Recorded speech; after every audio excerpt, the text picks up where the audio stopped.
Welcome back crackers.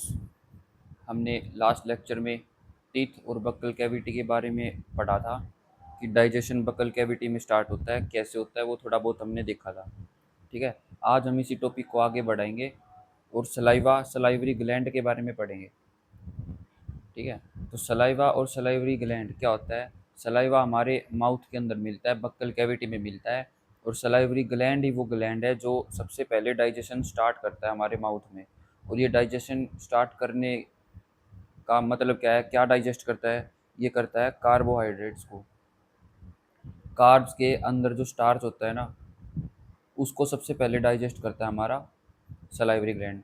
तो ये exam में क्वेश्चन आ सकता है कि सबसे पहले क्या डाइजेस्ट होता है, तो उसका आंसर रहेगा हमारा कार्ब्स। ठीक है, अगर ये ऑप्शन में ना हो तो स्टार्च। ठीक है, तो हमने जो है कल सलाइवरी ग्लैंड के बारे में थोड़ा बेसिक पढ़ा था। तो सलाइवरी ग्लैंड हमारे माउथ में मिलता है। ठीक है, तीन टाइप होते हैं इसके, एक तो पैरोटिड, एक सबमैंडिबुलर और सबलिंगुअल ग्लैंड। ठीक है, सबलिंगुअल तो ये देखो हमारी जो टंग का एरिया है ना, ये दांत दिख रहे हैं, दांतों के बीच में टंग होती है ना, टंग के नीचे तो हमारा हो गया सबलिंगुअल ग्लैंड। ठीक है, सबमैंडिबुलर ग्लैंड हो गया हमारे लोअर जा में। ठीक है, और पैरोटिड ग्लैंड हमारे हो गया ये अपर जा के पास जो कान वाला एरिया होता है ना, वहाँ पे ये पैरोटिड ग्लैंड होगा। बिगेस्ट सलाइवरी ग्लैंड अगर पूछ ले तो पैरोटिड ग्लैंड ही होता है। ठीक है, तो आई गेस इतने में कोई डाउट नहीं होगा आपको। और हम आगे चलने से पहले एक बार देखते हैं कि जो डाइजेशन है ना ह्यूमन बॉडी में कौन सा पार्ट कहाँ होता है, एक बार वो देखते हैं। तो देखो, जैसे ये हमारा ह्यूमन बॉडी है। ठीक है, तो ये ईसोफेगस है जो हमारा फूड पाइप है। यहाँ से जो फूड है वो स्टमक में आता है, ये वाला एरिया जे शेप में ये स्टमक है। ठीक है, स्टमक के पास जो होता है ना, ये बड़ा सा ऑर्गन दिख रहा है, ये हो गया हमारा लीवर। लीवर ही हमारा लार्जेस्ट ग्लैंड है, लार्जेस्ट इंटरनल ग्लैंड है लीवर। ठीक है, उसके बाद ये छोटा सा दिख रहा है बॉल टाइप में, ये गाल ब्लैडर हो गया। ठीक है, फिर ये जो लीवर है, लीवर कनेक्ट है स्टमक से, और स्टमक के जो एंड पॉइंट होता है वो कनेक्ट है इंटेस्टाइन से। ये हमारी इंटेस्टाइन होगी। ये मैं बता चुका ना, ये लार्ज इंटेस्टाइन है, ये उसका असेंडिंग कोलन, ये उसका ट्रांसवर्स कोलन, ये उसका डिसेंडिंग कोलन, और ये नीचे रेक्टम होगा। ठीक है, तो ये सब बीच में जो है वो स्मॉल इंटेस्टाइन, और ये स्टमक, और ये बीच में होता है पेनक्रियाज, ये वाला एरिया, ये लीफ शेप में, ये पीछे की साइड है इसलिए हल्का दिख रहा है। तो ये लीफ शेप में ये होगा पेनक्रियाज। ठीक है, तो अभी हम चलते हैं दोबारा से हमारे सलाइवरी ग्लैंड के सलाइवा के टॉपिक पे। तो अभी हम करेंगे सलाइवा, इसकी डिटेल स्टडी करेंगे। ठीक है, तो सबसे पहले देखो जो सलाइवरी ग्लैंड है ना, सलाइवरी ग्लैंड, इसके अंदर जो पैरोटिड ग्लैंड है, पैरोटिड ग्लैंड ये बिगेस्ट सलाइवरी ग्लैंड है। अगर क्वेश्चन पेपर में आए कि बिगेस्ट ग्लैंड क्या है, बिगेस्ट ग्लैंड कौन सा है, वो तो होगा हमारा लीवर। अगर पूछे कि बिगेस्ट एंडोक्राइन ग्लैंड कौन सा है, यानी कि बिगेस्ट प्लस में एंडोक्राइन, वो ग्लैंड कौन सा हो गया, वो हो गया हमारा थायराइड। ठीक है, अगर पूछे कि सेकंड बिगेस्ट ग्लैंड, वो होगा हमारा पेनक्रियाज। तो इनमें कंफ्यूज नहीं होना है, जैसे बिगेस्ट बोल दे तो लीवर हो गया, बिगेस्ट प्लस एंडोक्राइन बोल दे तो थायराइड हो गया। अब एंडोक्राइन सिस्टम क्या होता है वो हम नेक्स्ट लेक्चर्स में करेंगे, डिटेल से करेंगे।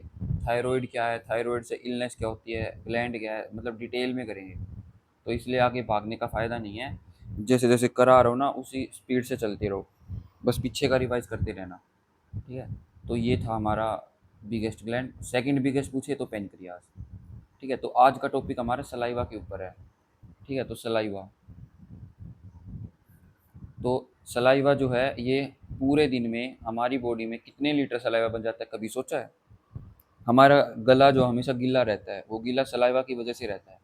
ठीक है, तो सलाइवा पूरे दिन में 1 से 1.5 लीटर तक बन जाता है, 1 से 1.5 लीटर्स, इतनी अमाउंट में सलाइवा बनता है हमारा लगभग पूरे दिन में, ऑन एन एवरेज है ये। ठीक है, फिर देखो जैसे सलाइवा है, जैसे हमने पढ़ा हुआ है कि जो हमारा पेट है ना उसके अंदर HCl होता है, HCl। अब HCl एक हैवी एसिड है, मतलब कुछ ज़्यादा ही तगड़ा एसिड है ये, है ना। तो ये पेट को जलाता क्यों नहीं है, ये कभी सोचा आपने। नहीं सोचा तो हम देखेंगे क्यों क्यों नहीं जलाता। आगे देखेंगे, ये आएगा स्टमक के टॉपिक में। ठीक है, अब जो सलाइवा है ना, सलाइवा का पीएच क्या होता है, ये काफ़ी बार पूछा गया है। पीएच क्या होता है सलाइवा का पीएच?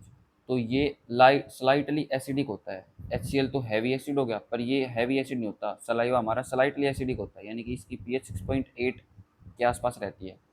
ठीक है, अब पीएच जो है क्या होता है, पीएच पीएच होता है पोटेंज ऑफ हाइड्रोजन, पोटेंज ऑफ हाइड्रोजन। ठीक है, ये एक स्केल है, पीएच स्केल, जिसकी काउंटिंग होती है 0 से 14 तक, और बीच में गया 7। 7 को हम बोल देते हैं न्यूट्रल पॉइंट, न्यूट्रल। और बेस्ट एग्जांपल है इसका प्योर वाटर। प्योर वाटर जो है वो हमारा ऑलवेज न्यूट्रल रहता है, यानी वो ना एसिडिक है ना बेसिक है, वो न्यूट्रल है। तो उसका पीएच कितना हो गया, 7 हो गया। जैसे जैसे 7 से 0 की साइड जाएंगे, पीएच उसका डिक्रीज हो रहा है, इसका मतलब एसिडिक होता जा रहा है। और जैसे जैसे पीएच उसका 7 से 14 की तरफ जाएगा, इसका मतलब एसिडिक कम हो रहा है, मतलब बेसिक हो रहा है। बेसिक इंक्रीज हो रहा है या एसिडिक इंक्रीज हो रहा है। ठीक है, अब क्वेश्चन पूछ ले कि 7 से लेके 14 तक जा रहे हैं तो एसिडिक नेचर क्या है, तो एसिडिक नेचर उसका डिक्रीज हो रहा है, बेसिक नेचर उसका इंक्रीज हो रहा है। एसिडिक डिक्रीज हो रहा है, बेसिक नेचर उसका इंक्रीज हो रहा है। ठीक है, तो इन द सेम मैनर जो हमारा सलाइवा का पीएच है वो 6.8 रहता है। अब 6.8 यहाँ कहीं आएगा, इसका मतलब ये स्लाइटली एसिडिक है, स्लाइटली एसिडिक। ठीक है, तो जो हमारा पीएच हो गया वो ये हो गया। अब जो ये बताता कैसे है कि एसिडिक क्या है बेसिक क्या है, कैसे पता चलता है हमें पीएच से, वो पता चलता है हाइड्रोजन आयन की वजह से।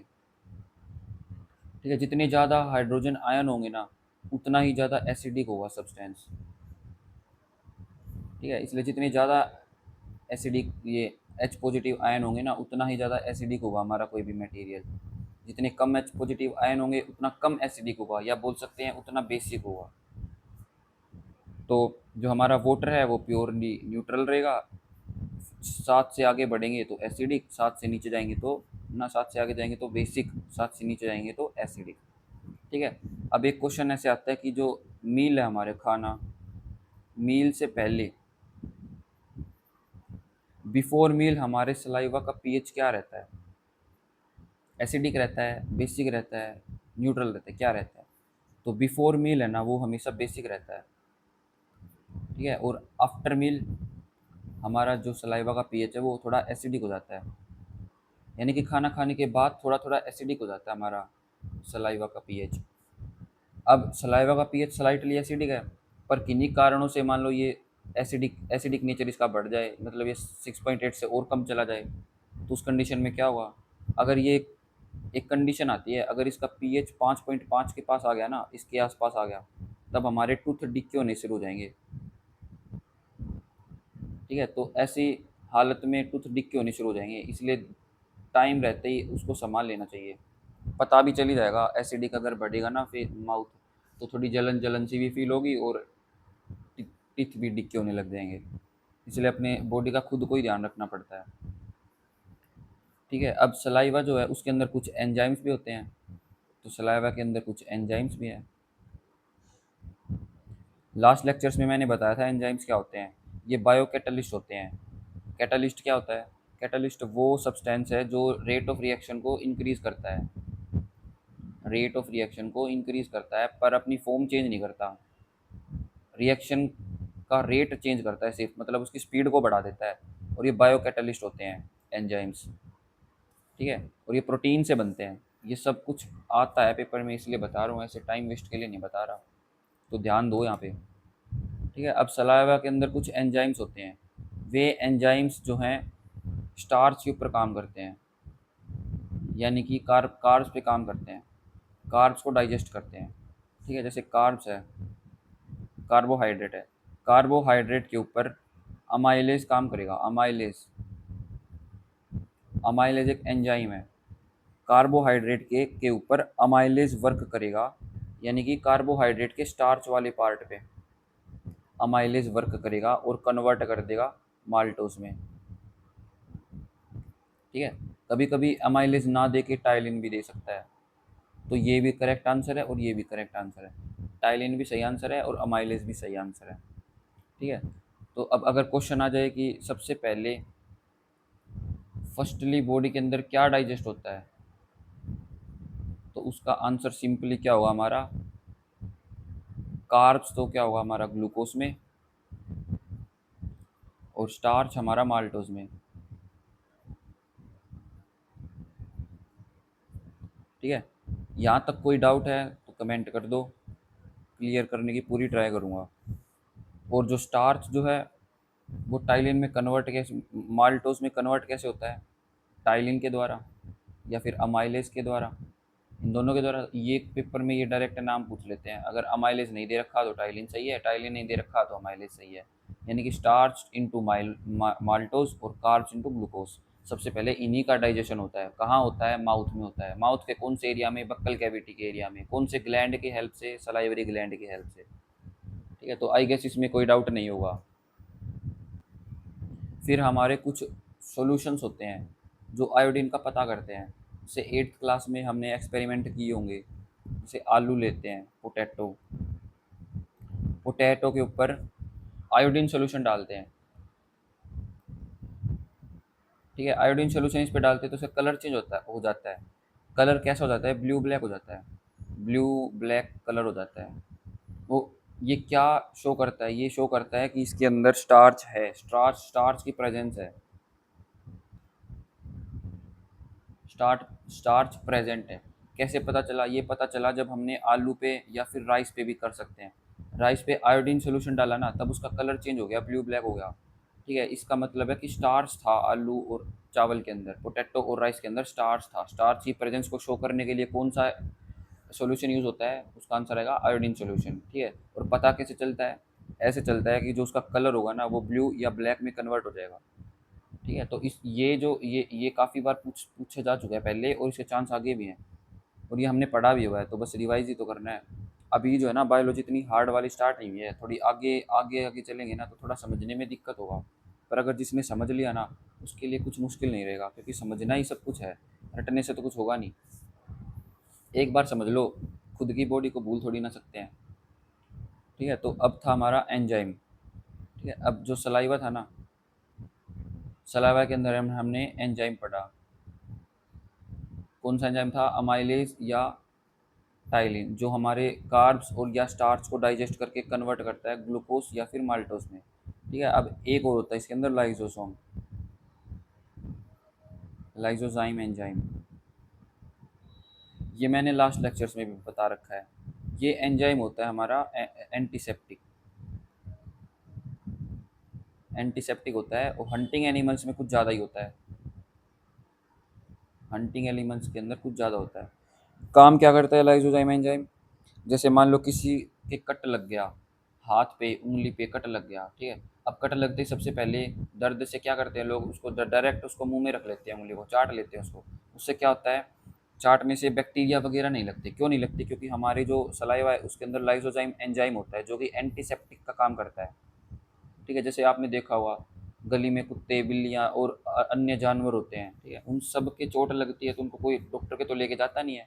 घर वाले जानवर को तो ले जाते हैं, बाहर वाले तो कुछ ही ऐसे होते हैं खुशकिस्मत जिनको डॉक्टर नसीब होता है ना, सबको तो होता नहीं है। इसलिए वे क्या करते हैं, अपने जख्मों को खुद ही चाट चाट के ठीक कर लेते हैं। तो चाटने से ठीक कैसे होते हैं, क्योंकि हंटिंग एनिमल्स के जो सलाइवा है ना उसके अंदर कुछ ज़्यादा ही लाइजोजाइम एंजाइम की प्रेजेंस होती है, तो वो एक टाइप से एंटीसेप्टिक का काम करता है। इसी रीज़न से आपने देखा होगा, अगर गली में जो कुत्ते हैं, डॉग्स हैं, उनके अगर सिर वाले एरिया पे काट लेना, हेड वाले एरिया पे, तो वे जल्दी मर जाते हैं। क्यों, क्योंकि टंग जो है सलाइवा वहाँ तक पहुँचा नहीं पाता हेड की तरफ, है ना। और कहीं काट ले तो वो बच जाएगा, पर हेड पे काट ले तो वो पागल होकर मर ही जाएगा। इसीलिए मरता है, क्योंकि उसके पास एंटीसेप्टिक काम करने के लिए लाइजोजाइम एंजाइम प्रेजेंट नहीं होता हेड के पास, है ना। टंग पहुँचेगी ही नहीं हेड के पास, तो वो इसी कंडीशन में आके फिर वो मर जाएगा। उसको एक्सटर्नल एक्सटर्नल मेडिकेशंस की ज़रूरत पड़ेगी इस कंडीशन में। ठीक है, अब एक क्वेश्चन आता है कि लाइजोजाइम एंजाइम कहाँ कहाँ मिलता है। उसका आंसर आ गया पहला सलाइवा में, दूसरा आ गया हमारा टीयर्स में, टीयर ग्लैंड के अंदर भी होता है। टीयर मतलब हमारे आंसू। ठीक है, तीसरा और कहाँ होता है ये, स्वेट के अंदर हमारा जो पसीना आता है ना, पसीने में भी लाइसोजाइम एंजाइम है, इसीलिए हल्का फुल्का घमौरिया वगैरह ऑटोमेटिकली ठीक हो जाता है, क्योंकि स्वेट के अंदर भी लाइसोजाइम एंजाइम होता है, बढ़ने नहीं देता है वो। ठीक है। अब देखो, जो माउथ से हमारा डाइजेशन स्टार्ट हो गया था, माउथ से डाइजेशन स्टार्ट हो गया था। ठीक है। अब डाइजेस्टेड फूड इन माउथ, उसको क्या बोलेंगे? बैलस बोलेंगे, बैलस। ये आया हुआ है, डायरेक्ट पूछते हैं, जो हमारा फूड माउथ के अंदर डाइजेस्ट हुआ ना, उसको क्या बोलते हैं? उसको बोलते हैं बैलस। ठीक है। ये स्फेरिकल शेप में होता है। हम कुछ भी खाते हैं ना, तो निगलने से पहले उसको स्फेरिकल शेप में ही कन्वर्ट कर लेते हैं, ताकि निगलने में आसानी हो। और ये ऑटोमेटिक प्रोसेस है, हम इसको जानबूझ के नहीं करते, ये होता है, ऑटोमेटिक होता है। हमारा ब्रेन का मेडुला ओब्लिंगेटा वाला पार्ट है ना, वो इनवॉलेंट्री कामों को वो खुद ही हैंडल करता है। हम मतलब हम अपनी मर्जी से नहीं कर सकते, ये इसी शेप में जाकर जाएगा। ठीक है। रिफ्लेक्सिव एक्शंस वगैरह सारे उसी पार्ट का काम है। तो स्फेरिकल शेप में कन्वर्ट होके हमारे मुंह से ईसोफेगस के थ्रू पेट में चला जाता है। ठीक है। उसको बोलते क्या है? बैलस। ठीक है। और जब हम निगलते हैं ना किसी भी चीज़ को, यानी कि सोलो सोलो करते हैं ना, मतलब निगलते हैं, तो वो एक रिफ्लेक्सिव एक्शन है, रिफ्लेक्सिव एक्शन। अगर आपने जैसे कुछ भी खाना खाया, आप चबाते रहते हैं, चबाते रहते हैं, गला क्या करता है? अपने आप निगल लेता है उसको। एक टाइम आता है, आप जैसे पानी भी जैसे मुंह में रखते हैं ना, काफ़ी टाइम तक आप रख नहीं सकते, गला अपने ऑटोमेटिकली निकल जाता है वो। ठीक है। या तो आप बाहर फेंक दोगे, अंदर ले जाओगे, आप ज़बरदस्ती करोगे तो वो बाहर ही फेंक सकते हो, है ना, पर अंदर वो अब ऑटोमेटिकली जाएगा। तो ऐसे जो ऑटोमेटिक काम होते हैं ना, उन सबको बोलते हैं रिफ्लेक्सिव एक्शंस, जिसके ऊपर हमारा बस नहीं होता, हम अपनी मर्जी से नहीं कर सकते। तो वो रिफ्लेक्सिव रिफ्लेक्सिव एक्शन बोलते हैं उन सब कामों को। ठीक है। और रिफ्लेक्सिव एक्शंस को जो हैंडल करता है ना हमारा ब्रेन, ब्रेन के उस पार्ट को जो हमारा रिफ्लेक्सिव एक्शन को हैंडल करता है, उसको बोलते हैं मेडुला ओब्लोंगेटा। ठीक है। तो ब्रेन के मेडुला ओब्लोंगेटा वाले पार्ट में ऑलवेज रिफ्लेक्सिव एक्शंस को परफॉर्म करवाया जाता है, हमारी मर्जी नहीं चलती, ये पार्ट ऑटोमेटिक कर देता है इस काम को।